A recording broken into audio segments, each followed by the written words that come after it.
Film की शुरुआत south Asia के जंगल से होती है, जहां हम कुछ लोगों को देखते हैं जो पेड़ों की कटाई कर रहे थे। जो आदमी मशीन चला रहा था उसे पेड़ों के पीछे कोई नजर आता है, लेकिन वो उस चीज पर ज्यादा ध्यान नहीं देता। हाँ, लेकिन जब वो अपने एक आदमी को नीचे गिरते हुए देखता है तो वो चेक करने के लिए गया कि आखिर हो क्या रहा है। उसे पता चलता है कि किसी ने उनके ग्रुप के एक आदमी के सर को काट दिया है। कटा हुआ सर देखकर वो काफी डर गया, अपनी जान बचाव की भाग जाता है, लेकिन तभी वो गलती से एक जाल में फंसकर पेड़ से लटक जाता है। उसी टाइम जंगल से एक आदिवासी कबीले का इंसान आता है और इस आदमी पर हमला करके उसे बेरहमी से मार देता है। ये आदिवासी कैनिबल्स थे, इंसानों का मांस खाने वाले, जो जंगल में अपना कबीला बनाकर बैठे हुए थे। इसके बाद सीन शिफ्ट होकर आता है और हम चार दोस्तों को देखते हैं जो दो कपल्स थे। ये दोस्त अपनी बीवियों के साथ ट्रिप पर आए होते हैं घूमने के लिए। इनमें हम एक लड़की जैस्मिन और उसके हस्बैंड को देखते हैं। तो दूसरे कपल में लड़के का नाम आरजे था और उसकी वाइफ। जैस्मिन का हस्बैंड काफी अमीर होता है, हाल ही में उसने अपनी एक कंपनी बेची, इसलिए उसकी बैंक में पैसा ही पैसा होता है। कंपनी को बेचने की खुशी में वो अपने दोस्तों को पार्टी दे रहा है। वो ये भी कहता है कि इस ट्रिप पर जितना भी पैसा खर्च होगा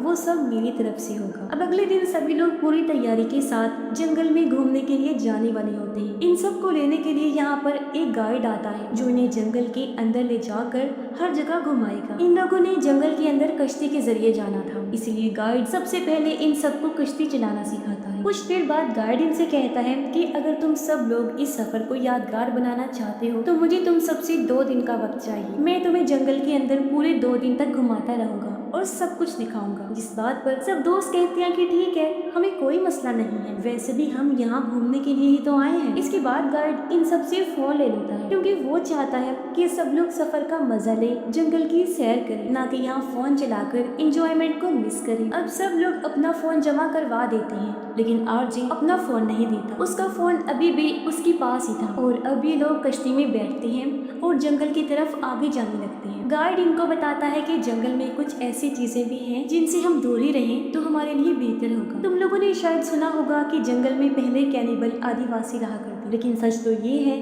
वो अभी भी जंगल में ही रहते हैं, बस किसी की नजर में नहीं आते। ये बात मुझे इसीलिए पता है क्योंकि मेरे दादा परदादा सभी यही काम करते। मेरे दादाजी इसी जंगल में एक बार कहीं गायब हो गए, जिसके बाद वो कभी भी नहीं मिले, लेकिन फिर हमें उनकी कुछ हड्डियां मिली थी, जिसकी वजह से हमें पता चला कि उन्हें आदिवासियों ने ही गायब किया था। वैसे हमें डरने की कोई जरूरत नहीं है क्योंकि आदिवासी जंगल के काफी अंदर रहते हैं। जब तक हम उनके एरिया में नहीं जाते तब तक वो हमें नुकसान नहीं पहुंचाएंगे। इसके बाद सीन शिफ्ट होता है और हमें जंगल की दूसरी तरफ 2 राइडर्स दिखाए जाते हैं। ये लोग सोशल मीडिया पर लाइव थे और क्योंकि व्यूज काफी ज्यादा आ रहे थे इसलिए जंगल के और अंदर जाकर वहाँ का सीन दिखाना चाहते थे। जब ये दोनों अपनी बाइक्स लेकर जंगल के अंदर जाते हैं तभी इनके साथ एक हादसा हो जाता है। दोनों बाइक से नीचे गिर जाते हैं। लड़की बार बार लड़के को आवाज लगा रही होती है, लेकिन उसका कोई जवाब नहीं आ रहा होता। इसीलिए जब वो चेक करने के लिए लड़के की बाइक के पास गई तो उसे पता चलता है कि किसी ने उसके सर को काट दिया है। उसका कटा हुआ सर जमीन पर गिरा हुआ था, जिसे देख वो काफी डर जाती है,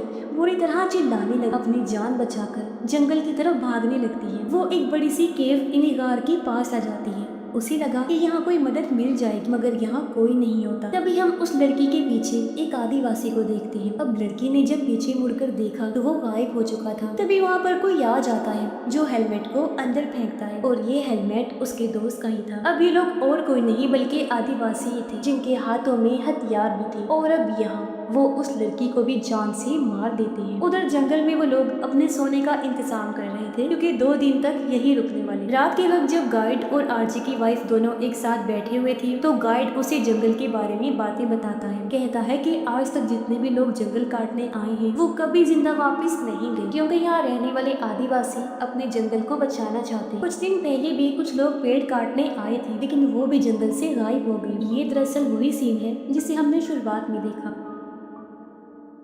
आदिवासी सिर्फ तभी नुकसान पहुंचाते हैं जब हम उन्हें तंग करते हैं। अगर इंसान उनसे दूर रहे तो वो हमें कभी चोट नहीं पहुंचाएंगे। खैर, रात हो गई थी इसलिए सब लोग सोने के लिए चले जाते हैं, जहां हम कुछ देर के बाद जैस्मिन को देखते हैं जो उठकर वॉशरूम करने जा रही होती है, लेकिन पीछे से आरजे आकर उसे पकड़ लेता है, जिससे हमें पता चला कि दोनों का एक दूसरे से ताल्लुक है और अपने पार्टनर्स को वो धोखा दे रही है। जैस्मिन आरजे से कहती है कि मैंने ये ट्रिप इसीलिए प्लान किया था ताकि तुम सबके सामने हम दोनों के बारे में सच बता सको। आखिर कब तक मैं छुप छुप के तुमसे ऐसे मिलती रहूं? तुम्हें खुद ही इन लोगों को हमारे प्यार के बारे में बताना होगा। इस पर आरजे कहता है अभी नहीं, ये वक्त सही नहीं है क्योंकि मेरे वाइफ के डैड अपनी कंपनी मुझे देने वाले हैं, इसलिए हमें थोड़ा और इंतजार करना चाहिए। ये सुनकर जैस्मिन को समझ आ जाता है कि आरजे अपनी वाइफ को छोड़ने वाला नहीं है और ये बात सच में वो उसे धोखा ही दे रहा था। लेकिन जैस्मिन सीरियस, वो सच में उससे प्यार करती थी, अपने हस्बैंड को छोड़कर उससे शादी करना चाहती थी। जैस्मिन आरजे से नाराज होकर वहाँ से चली जाती है और वो भी सोने के लिए वापिस आ जाता है। अब उन दोनों को लगता था कि जो कुछ वो कर रहे हैं उसके बारे में किसी को कुछ नहीं पता, लेकिन आरजे की वाइफ और जैस्मिन के हस्बैंड को सब पता था कि ये दोनों हमें धोखा दे रही हैं, इनके बीच चक्कर चल रहा है। फिर अगली सुबह जब उनकी आंख खुलती है तो उन्हें पता चलता है कि जैस्मिन का हस्बैंड कश्ती लेकर यहाँ से जा चुका है। गाइड उन्हें बताता है कि तुम्हारा दोस्त कश्ती भी ले गया है और बैग भी ले गया है जिसमें तुम सबके फोन रखे हुए थे। मुसीबत की बात तो ये है कि अगर वो गलत रास्ते पर चला गया तो काफी बुरा हो सकता है, हमें फौरन उसे ढूंढना होगा। इसलिए सब लोग फौरन ही कश्ती में बैठकर जैस्मिन के हस्बैंड को ढूंढने के लिए निकल पड़ते हैं। थोड़ा आगे जाने के बाद इन्हें दो रास्ते दिखते हैं। एक रास्ता सीधा जा रहा था लेकिन दूसरा थोड़ा सा ढलान वाला होता है। जैस्मिन कहती है कि मेरा हस्बैंड जरूर सीधे रास्ते पर गया होगा क्योंकि उसे बोट चलानी आती नहीं, तो वो इस रास्ते पर कभी भी नहीं जाएगा। गाइड कहता है कि हम सीधे वाले रास्ते पर नहीं जा सकते, वो काफी खतरनाक, अगर तुम लोग जाना चाहती हो तो जाओ लेकिन मैं नहीं जाऊंगा। तब आरजे की वाइफ कहती है कि तुम हमें ऐसे नहीं छोड़ सकते मुसीबत में, तुम्हें भी हमारे साथ चलकर हमारे दोस्त को ढूंढना होगा। अब उसका बिल्कुल दिल नहीं था साथ जाने पर, लेकिन सबके जिद करने पर वो मान जाता है, जिसके बाद वो लोग सीधे वाले रास्ते पर ही चल पड़ते हैं। थोड़ा सा आगे जाने के बाद उन्हें एक कश्ती नजर आई। अब ये वही कश्ती होती है जो जैस्मिन का हस्बैंड लेकर दिया था, जिससे इन्हें इतना तो अंदाजा हो गया था कि वो यहीं आस पास ही है। गाइड कहता है कि मैं इससे आगे नहीं जाने वाला, अगर तुम सब अपने दोस्त को ढूंढना चाहते हो तो जाओ, मैं यहीं रुककर तुम्हारा इंतजार कर लूंगा। अब गाइड कश्ती के पास रुककर इनका इंतजार करता है और ये लोग जैस्मिन के हस्बैंड को ढूंढने के लिए जंगल के अंदर जाने लगते हैं। गाइड अकेला बैठकर उनका इंतजार कर रहा था कि अचानक झाड़ियों में से उसे बार बार आवाजें सुनाई देने लगती हैं। वो देखना चाहता था कि आखिर ये चीज क्या है, इसलिए वो आवाज का पीछा करते हुए आगे बढ़ता है। वो एक ऐसी जगह पर पहुंच जाता है जहां बहुत सारे लोगों का सामान रखा हुआ था। उसे यहाँ अपने दादाजी की कैप नजर आती है। आज कई सालों के बाद वो अपने दादाजी की कैप देखकर काफी उदास हो जाता है क्योंकि वो उनसे बहुत प्यार करता। गाइड को ये नहीं पता होता कि बिल्कुल उसके पीछे एक आदिवासी पेड़ के साथ चिपक के बैठा हुआ है। जैसे ही गाइड उसे देखता है अपनी जान बचाकर भागने लगता है। वो फौरन ही कश्ती में बैठकर यहाँ से निकलने लगा, लेकिन बेचारा ज्यादा दूर तक भाग नहीं पाता। एक आदिवासी पानी में से निकलता है और अपने बड़े से चाकू से उसके गले को काट देता है। उधर वो लोग जंगल में आगे बढ़ते रहे, उसी बड़ी सी केव के पास आ जाते हैं। तभी अचानक से वहाँ जैस्मिन का हस्बैंड भी आ गया, जिसे देख के लोग डर जाते हैं लेकिन खुश भी थे। ये शुक्र है वो वापिस आ गया है और ठीक है। असल में रात के वक्त जैस्मिन और आरजे के दरमियान जो हुआ था उसी को लेकर वो नाराज था और अकेला ही कश्ती लेकर घूमने निकल गया। लेकिन वो इन सबसे झूठ बोलता है कि उसका बस घूमने को दिल कर रहा था, इसीलिए वो अकेला आ गया। खैर ये लोग वापस उसी जगह पर जाते हैं जहाँ गार्ड इनका इंतजार कर रहा है, लेकिन उसे वहाँ ना पाकर इन्हें लगता है कि गार्ड उन्हें छोड़ के चला गया है, मगर उसका चाकू वहीं गिरा हुआ था जो आरजे को मिल जाता है। जिसके बाद ये लोग भी कश्ती में बैठकर आगे बढ़ जाते हैं। थोड़ी ही दूर जाने के बाद इन्हें गार्ड की कश्ती नजर आई जिस पर बहुत सारा खून लगा होता है। इन्हें एक बर्तन भी नजर आता है जिसमें पानी गर्म हो रहा था। इन लोगों को वो बैग भी मिल जाता है जिसमें इन सब के फोन्स थे। लेकिन जब भी लोग बर्तन के करीब जाके देखते हैं तो इन्हें उसके अंदर गार्ड का कटा हुआ सर मिलता है, जिसे देखकर इन लोगों की डर की वजह से बुरी हालत हो जाती है। वो फौरन कश्ती में बैठकर वहाँ से भागने लगते हैं। लेकिन मुश्किल की बात तो ये थी कि रास्ते में एक पेड़ गिरा होता है, तो सबसे पहले ये लोग कश्ती को उस तरफ भेजने की कोशिश करते हैं। लेकिन तभी पानी के अंदर से एक आदिवासी निकलता है जो आरजे पर हमला कर देता है। इन दोनों की लड़ाई होने लगी और जैसे आरजे को मौका मिलता है वो आदिवासी पर चाकू से हमला कर देता है, जिससे आदिवासी काफी जख्मी हो गया।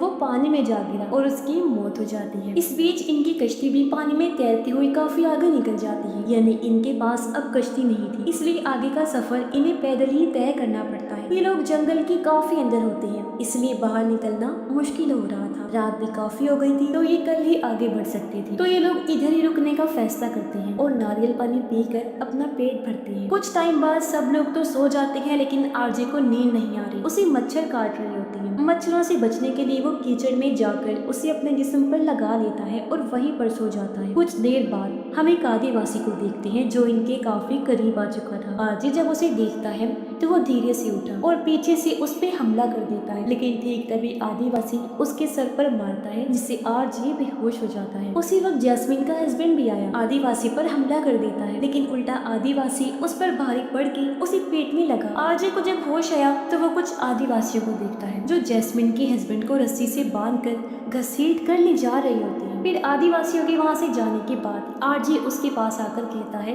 कि मुझे माफ कर देना मेरे दोस्त, मैं तुम्हें बचा नहीं पाऊंगा, और अगर मैंने तुम्हें छुड़ाया तो उनका ध्यान फिर से हम पर आ जाएगा। तुम फिक्र मत करो, मैं जैस्मिन और अपनी वाइफ को बचाकर ले जाऊंगा यहाँ से। जिसके बाद आदिवासी जैस्मिन के हस्बैंड को अपने अड्डे पर ले जाते हैं और उसके हाथ पैर काट देते हैं। ये सब वो इसलिए कर रही थी ताकि उनके खाने का बंदोबस्त हो सके। अगली सुबह आरजे अपनी वाइफ और जैस्मिन को उठाता है। वो उनसे झूठ भी कहता है कि जैस्मिन का हस्बैंड मदद के लिए जंगल से बाहर गया है, हमें आगे बढ़ना होगा, वो मदद लेकर आ रहा होगा। ये सुनकर दोनों लड़कियां खुश हो गई और अब ये लोग आगे बढ़ने लगते हैं, लेकिन जंगल काफी घना था, इसीलिए इन्हें समझ नहीं आ रहा था कि किस तरफ जाए। तभी आरजे की वाइफ एक आदिवासी को देख लेती है, जिससे ये लोग दहशत में आ जाते हैं, अपनी जान बचाकर भागने लगे। अब आदिवासी इनके पीछे पड़ चुके थे और ये लोग भाग रहे। जैस्मिन ध्यान नहीं देती और गलती से एक गड्ढे में गिर जाती है, जहाँ उसके जिस्म में एक लकड़ी घुस जाती है, जिससे वो दर्द में तड़पने लगी। अब उसकी मदद करने के लिए ये पेड़ों की शाखों की एक रस्सी बनाती है, जिसकी मदद से आरजे की वाइफ नीचे गई। वो जैस्मिन के जिस्म से लकड़ी को बाहर निकालती है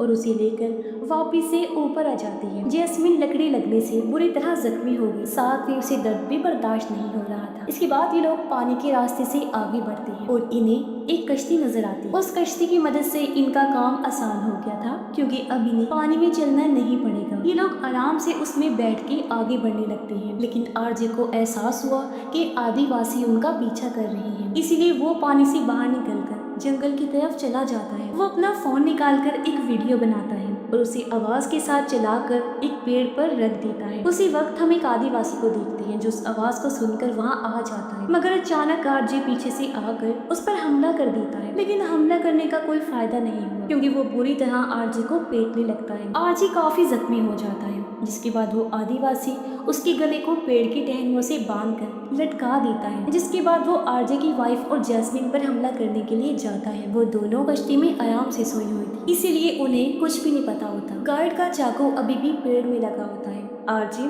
उस चाकू को लेकर पेड़ की टहनियों को काट देता है, फिर वो चाकू को फेंक कर उस आदिवासी पर हमला कर देता है। पानी में गिरने के बाद एक बार फिर से दोनों के दरमियान लड़ाई शुरू हो जाती है, लेकिन इस बार आरजे को उस आदिवासी का हथियार मिल जाता है, जिससे वो उस आदिवासी का सर उसके जिस्म से अलग कर देता है। उसे मार डालने के बाद वो आरजे की वाइफ और जैस्मिन को लेकर वहाँ से निकलने लगता है, लेकिन तभी उसे कई सारे आदिवासी नजर आते हैं जो इनकी तरफ ही आ रही होती है। अब यहाँ जैस्मिन और अपनी वाइफ की जान बचाने के लिए आरजे खुद को कुर्बान करते हुए आदिवासियों के हवाले कर देता है और वो पूरी तरह उस पर हमला करके उसकी भी जान ले लेते हैं। हालांकि दोनों लड़कियां उसे मना भी कर रही थी, लेकिन अब उसके मरने के बाद वो बहुत ज्यादा दुखी हो जाती है, रोने लगती है। फिर कुछ वक्त के बाद जैस्मिन और आरजे की वाइफ किनारे पर आ गई और इस तरह उनको बचा लिया जाता है, लेकिन वो इस बात से दुखी थी कि हमने अपने हस्बैंड्स को खो दिया। और इसी के साथ ही इस फिल्म की कहानी यहीं पर खत्म हो जाती है।